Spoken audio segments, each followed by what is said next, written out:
Sejam bem-vindos a mais um Otaku Flix, um podcast onde vamos falar dos animes da Netflix. Teorias, conspirações e curiosidades. E eu sou o Clis, e meu objeto personalíssimo nunca seria uma tesoura. Eu sou o Cadu, e eu também sou viciado em cortar lixo. E hoje teremos um convidado especial. Yes! Uau! Eu sou o Kaone, pessoal, e hoje a gente vai falar sobre a tesourada que a Ryo deu. E é isso. Boa, boa! Significa que teremos spoiler do anime até aqui. Mas fique tranquilo, a gente não vai falar do futuro do mangá. Porque o assunto hoje é Gachiakuta, episódio 4 e nada mais.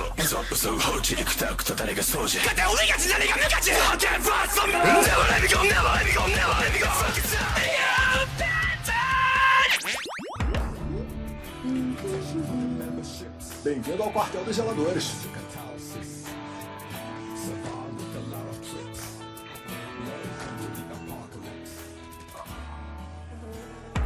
Cauã, seja bem-vindo ao Otaku Flix. Saiba que você é o nosso primeiro convidado, que o seu nome seja lembrado pela eternidade.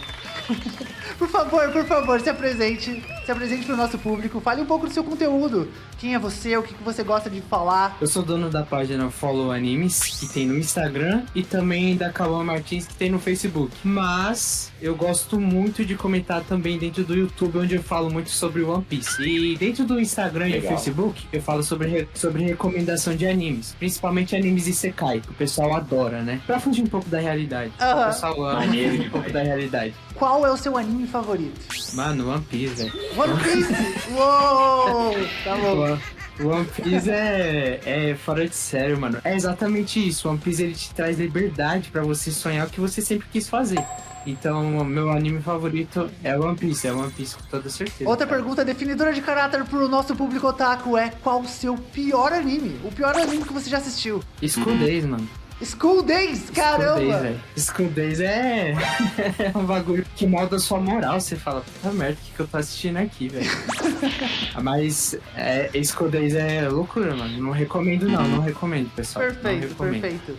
Então é isso, por favor, fique à vontade pra falar o que você quiser, como você quiser, sobre esse episódio de Gachiakuta. E sem mais delongas, vamos pra discussão do episódio. Valeu, te vejo mais tarde, Rudo.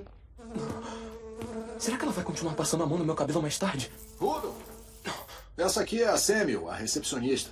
Sempre que você entrar aqui, ela vai ter que dar uma olhadinha em você. O poder da Samuel é...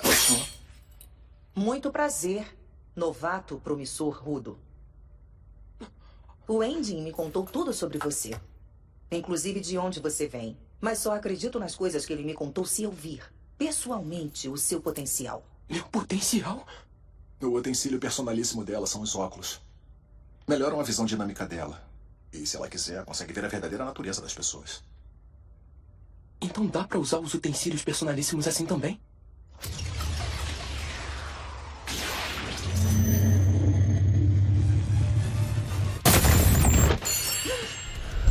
Quartel-General dos Zeladores. Cara, vamos falar um pouco desse começo, desse início do episódio. O Jinji, ele leva o nosso Rudo até o quartel-general. O que vocês acharam de tudo isso? O começo em questão, porque eu vou dar uma análise do finalzinho do último episódio, certo? A gente sabe que já começa de uma forma em que a Ryo, ela tá tocando no cabelo do Rudo, né? Então...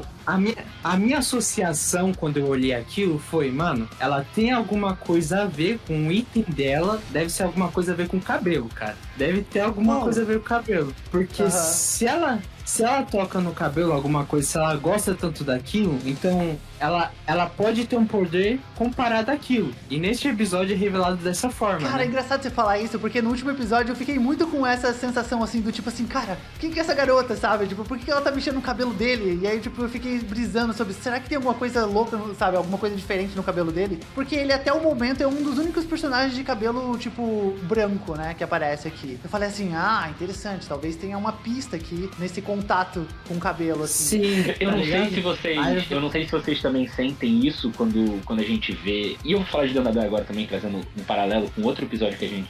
Com outro anime que a gente analisa, né? Que tanto a Miss Kei quanto o Sr. Tatsu, eles costumam... Só lembrando aqui que Miss Kei é a nossa forma carinhosa de se referir à autora do mangá de Gashakuta, Kei Urana. A gente abrevia ela falando de Miss Kei, Senhorita Kei. Que tanto a Miss Kei quanto o Sr. Tatsu, eles costumam colocar pra apresentar os personagens, eles dão essa leve disfarçada. Eles mostram pra gente um pouco do que vai ser de uma forma tão sutil que a gente começa a criar teorias na nossa cabeça, mas no episódio seguinte ele vai e diz se é ou não aquilo que a gente pensou, sabe? Ele primeiro apresenta de uma forma que você não percebe e depois eles te mostram se realmente é aquilo que você pensa ou não. Eu acho isso muito foda dos dois, cara. Concordo com você isso daí, viu? Porque é um episódio que, por exemplo, você acha que, mano, aquilo vai contar lá pra frente, mas no outro episódio já tá contando. Aí você fala, caramba, interessante. Então tudo que a gente tá falando agora, no próximo já vai ser outra coisa, né? Com certeza. Então ela vai subverter totalmente.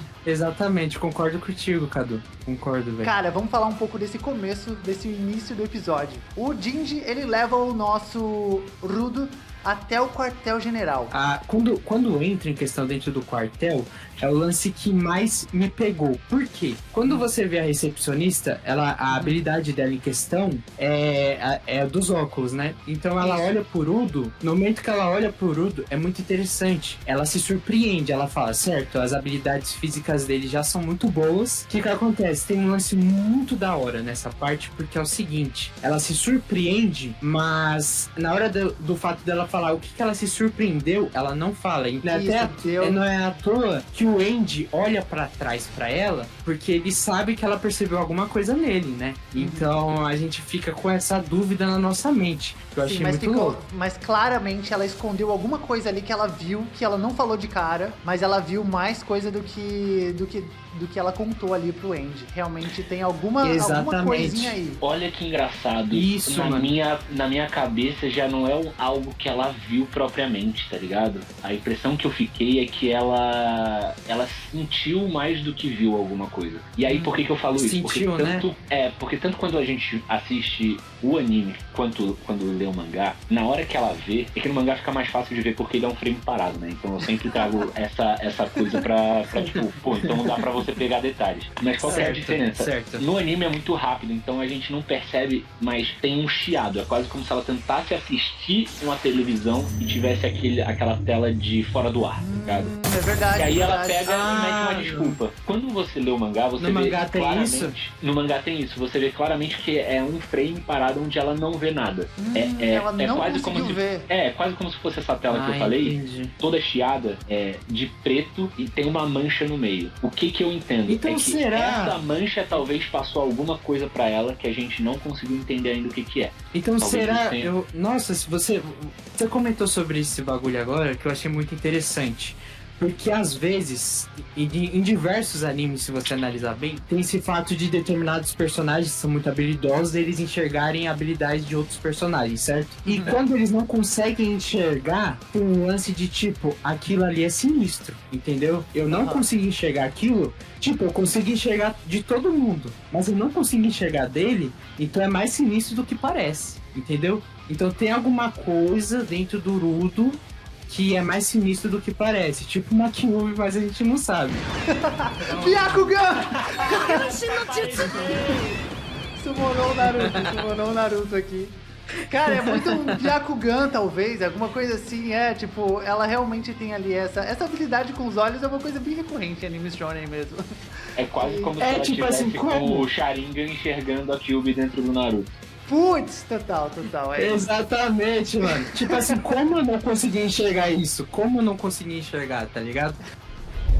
Entre combatentes, seguranças e auxiliares, os zeladores têm aproximadamente umas 100 pessoas. Mas dependendo de onde for a limpeza, a gente fica em outras bases. Então é bem raro todo mundo se reunir no salão daqui. Quer ir lá, botar a cara rapidinho? Botar a cara? Se apresenta lá, hoje deve ter pouca gente. Vai ser rapidinho.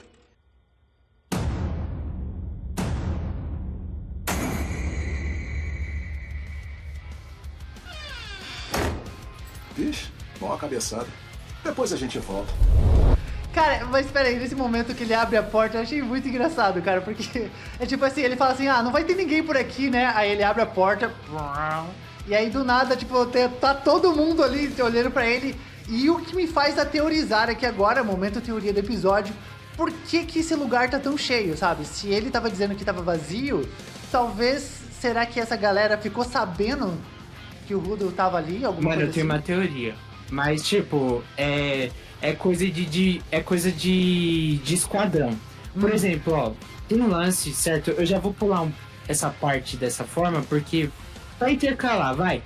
O chefe, ele não estava. Uhum, o chefe não estava, O exatamente. pessoal do esquadrão tem que estar lá pra proteger. Eu acho que tem muito esse lance, tá ligado? De tipo, alguém tem que estar lá pra proteger. Então tem mais gente do que o normal, entendeu?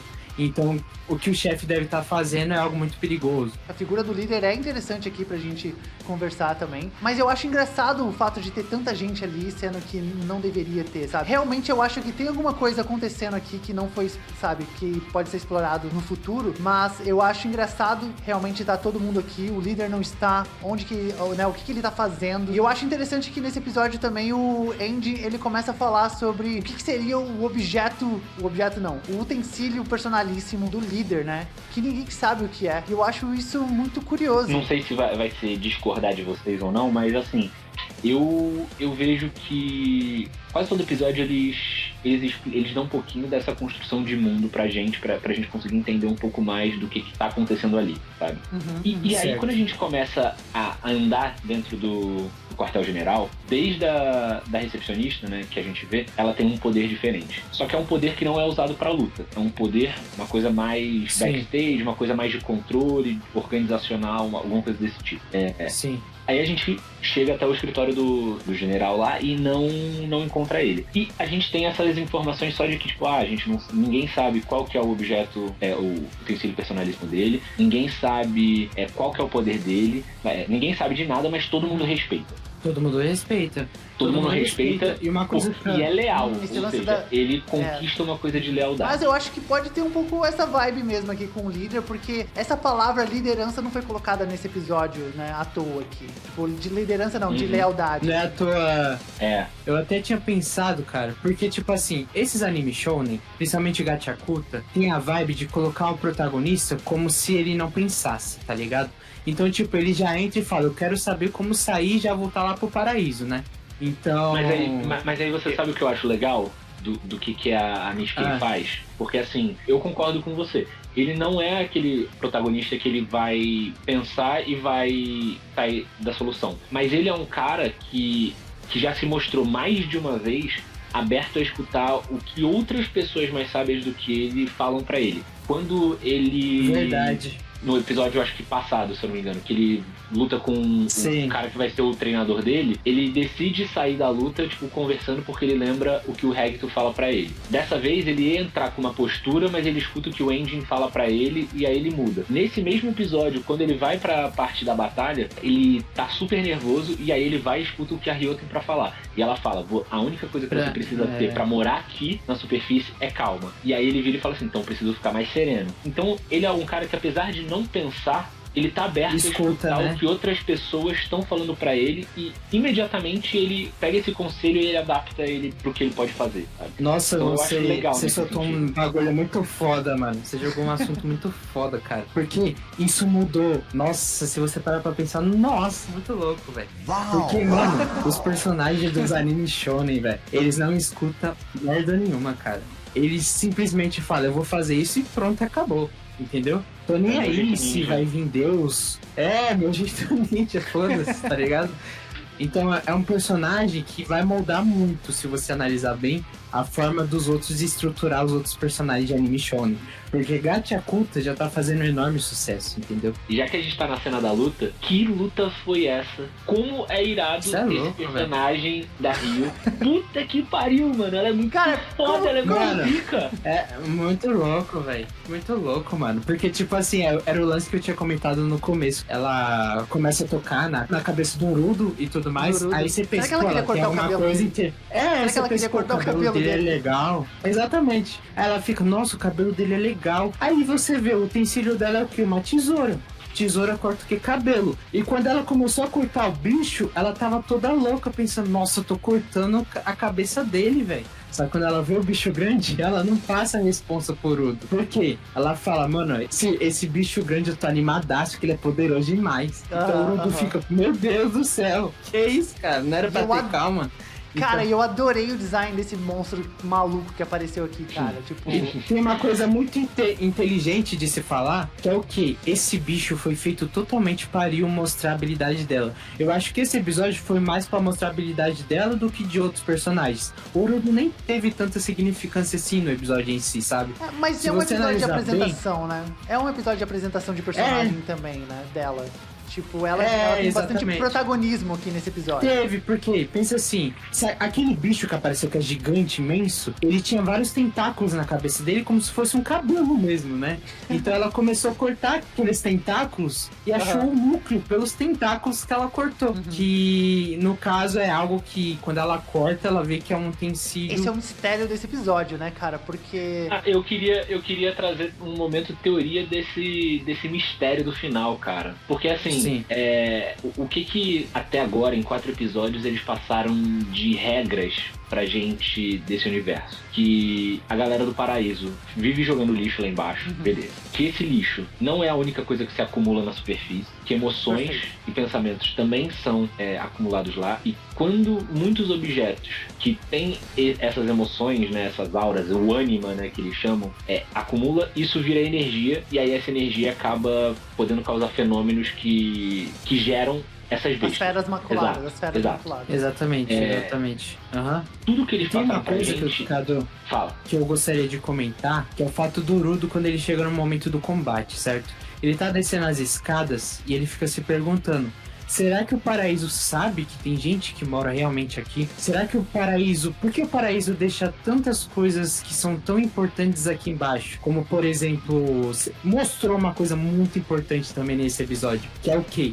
Essa coisa que é muito boa a gente comentar. É o quê? Mostrou que as pessoas elas não conseguem ficar mais de 15 minutos perto de áreas proibidas, correto? Correto. Então o que acontece? O Udo, ele tava sem nada no começo, né? E quanto tempo ele conseguiu inalar aquilo, né? Isso já é um diferencial que a gente pode muito bem pensar, porque ele desceu e ele ficou muito tempo naquela área proibida, até, se a gente analisar bem. E ele só falou que fedou, que pronto, acabou. Mas nada mas que ele tava cuspindo um sangue ali no... ele chegou a ficar afetado peraí, é que a gente tá... um pouco. A gente esqueceu o fato que ele caiu de um abismo, né, cara? E tá vivo ainda. Exato. Exatamente, Mas eu acho interessante, sim. Eu acho interessante, sim, ver esse ponto, porque ele realmente passou um tempão ali. A gente não sabe exatamente, a gente não parou pra contar, mas a gente pode assumir que foi mais que 15 minutos que ele passou ali respirando aquele ar. E realmente ele ainda sobreviveu. Mas é aquela coisa, que o Udo é especial a gente também já sabe, porque isso já foi mostrado pra gente, mesmo que indiretamente. Por baixo das luvas, ele tem cicatrizes na mão dele que foram, em teoria, um presente deixado pelo pai dele. Então a gente já sabe que o pai dele não é uma pessoa normal, a gente sabe que ele também não é um cara normal, e que a forma como a aura dele, o ânima dele consegue passar para outros objetos e transformar esses objetos em utensílios personalíssimos, também é diferente de tudo que a gente viu. Então ele é um ser único, a gente não consegue colocar ele dentro dessas regras normais que a gente está conhecendo.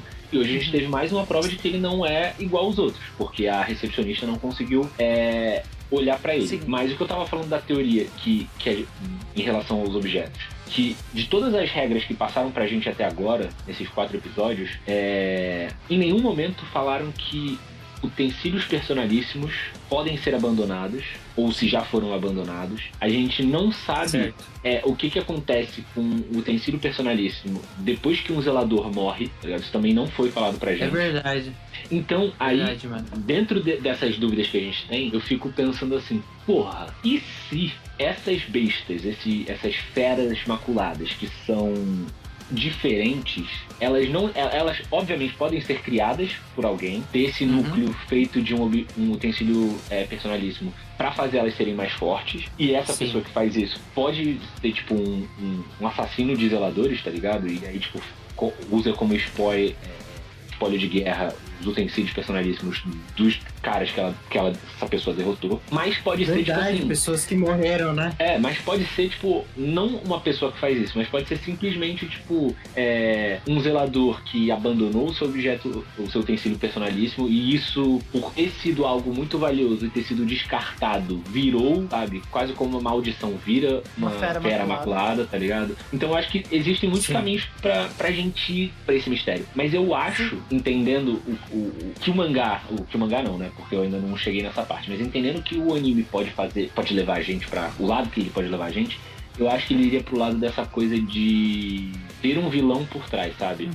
Sim. Mas eu gostei do que você falou, porque foram apresentadas algumas regras pra gente no episódio passado, e é interessante a gente pensar um pouco sobre a interação dessas regras, né? E aqui a gente tem um pouco dessas possibilidades, que ninguém tinha comentado que um utensílio poderia estar, né, tipo, vinculado a uma fera maculada dessa forma. E aí isso abre possibilidades pra gente teorizar aqui. Outra coisa também que não foi falado, mas tipo assim, será que existem muitas perguntas, possibilidades, né? Tipo, possibilidades, tipo, por exemplo, duas pessoas podem se vincular ao mesmo objeto, por exemplo.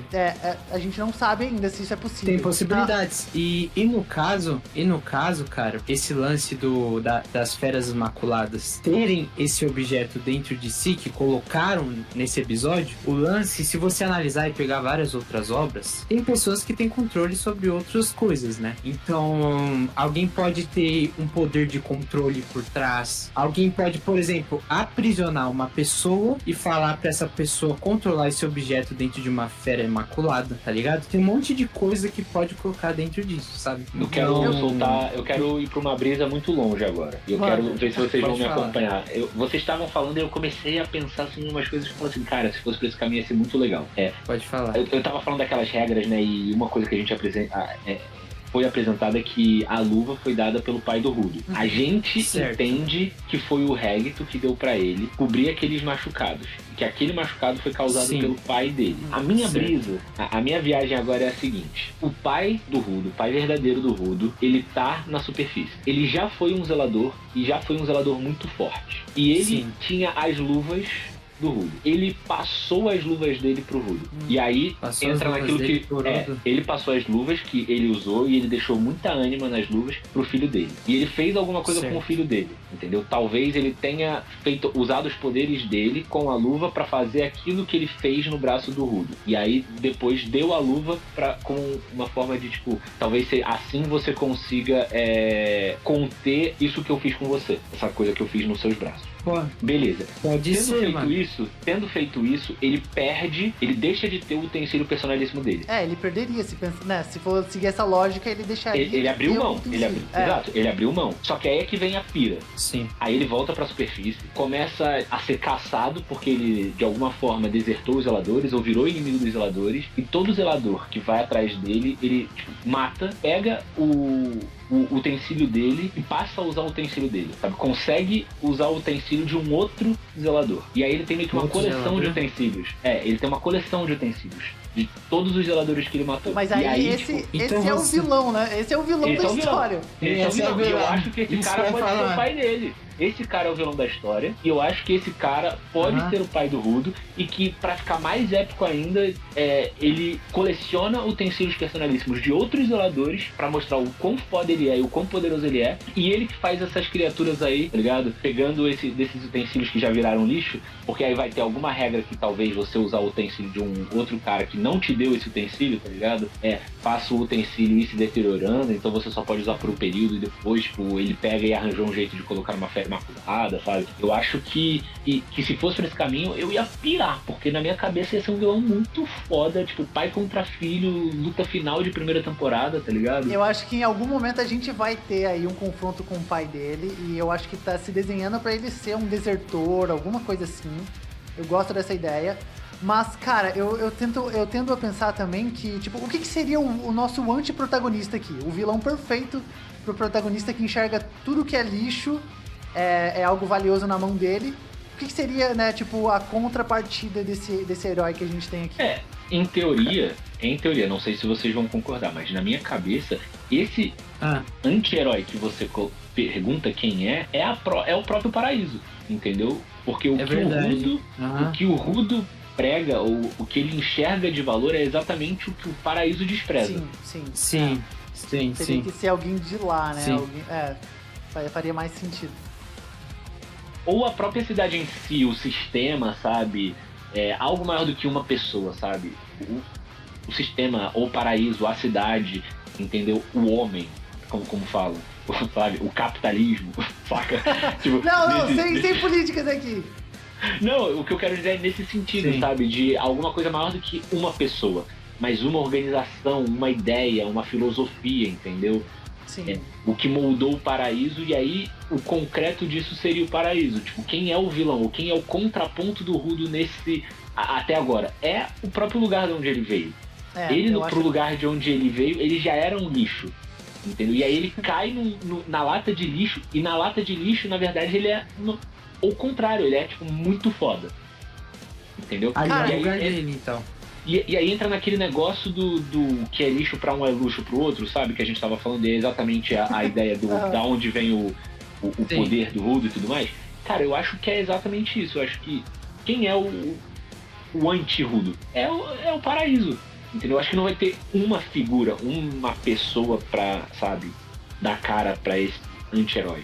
Acho que se a gente for ter um vilão mesmo, algo que seja, sabe, grandioso, que faça o final ser épico, vai ter que ser tipo um cara muito bereze, que tenha poder e que ele vai aparecer só lá pra frente da temporada, sabe? E se forem ter 24 episódios mesmo, vai aparecer lá só pro 12º episódio, entendeu? Tipo, esses 12 primeiros episódios vão ser só de contextualização, apresentação de personagem, regras de mundo, world building, vai ser só isso. Mas né, isso também abre a ideia de que o próprio objeto, um objeto personalíssimo que foi deixado de lado, né, ou o seu portador morreu, aquilo ali também tem, né, grande energia ainda, grande ânima, e poderia gerar essas feras naturalmente, ou alguém poderia estar por trás disso, como provavelmente deve ser o vilão desse arco aqui, mas isso é uma coisa que a gente só vai saber lá no futuro, nos próximos episódios, porque o nosso episódio acabou por aqui. Até o próximo episódio, então. Valeu, pessoal. Queria agradecer ao nosso convidado, nosso primeiro convidado, por ter aceito o primeiro! E tá aqui, e que você venha de novo. Vou vir muitas vezes ainda. Por favor. Então esse foi o episódio de hoje. Até o próximo episódio. Tchau. Falou. Tchau, pessoal.